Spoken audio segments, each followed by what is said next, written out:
కాళేశ్వరం ప్రాజెక్టుపై విచారణ కోసం ఏర్పాటైన జస్టిస్ పీసీ ఘోష్ కమిషన్ ఎదుట నీటిపారుదల శాఖ మంత్రి మాజీ మంత్రి హరీష్ రావు హాజరయ్యారు. కమిషన్ కు నేతృత్వం వహిస్తున్న జస్టిస్ పీసీ ఘోష్ హరీష్ రావును విచారిస్తున్నారు. ఇప్పటికే అన్ని దశల్లో విచారణ పూర్తి చేసిన కమిషన్ ప్రస్తుతం రాజకీయ ప్రముఖులను విచారిస్తుంది. ఇప్పటికే ఆర్థిక శాఖ మాజీ మంత్రి ఈటెల రాజేందర్ ను ప్రశ్నించిన విషయం తెలిసిందే. అంతకుముందు కోకాపేటలోని తన నివాసం నుంచి తెలంగాణ భవన్ చేరుకున్న Harish Rao BRS working president KTR, party ముఖ్య నేతలతో భేటీ అయ్యారు. అనంతరం బీఆర్కే భవన్ కు బయలుదేరారు. హరీష్ రావుకు మద్దతుగా పెద్ద సంఖ్యలో బీఆర్ఎస్ కార్యకర్తలు తరలివచ్చారు. మొన్ననే కాళేశ్వరం ప్రాజెక్టు తెలంగాణకు కల్పతరు అని స్పష్టంగా రాష్ట్ర ప్రజలందరికీ అర్థమయ్యే విధంగా పీపీటీ ప్రజెంటేషన్ కూడా ఇవ్వడం జరిగింది. సరే, రాజకీయ దురుద్దేశంతో కాంగ్రెస్ పార్టీ ఈ కమిషన్ను ఏర్పాటు చేసిన న్యాయ వ్యవస్థ మీద, రాజ్యాంగం మీద పూర్తి గౌరవము, విశ్వాసం ఉన్నటువంటి పార్టీ బీఆర్ఎస్ పార్టీ.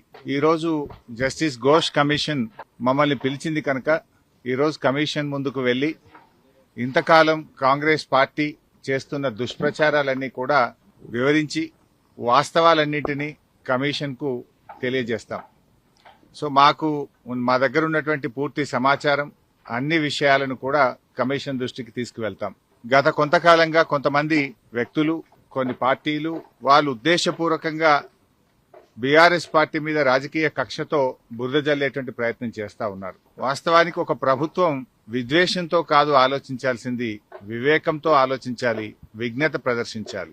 కానీ నేడు కాంగ్రెస్ ప్రభుత్వం విద్వేషంతో, రాజకీయ దురుద్దేశంతో మా మీద బురద జల్లాలని ఇవాళ రాష్ట్రానికి అన్యాయం చేస్తున్నారు. ముఖ్యంగా రైతులకు అన్యాయం చేసే ప్రయత్నం చేస్తా ఉన్నారు. నేను ఒకటే కోరుతా ఉన్నా, విజ్ఞత ప్రదర్శించండి, వివేకంతో ఆలోచించండి.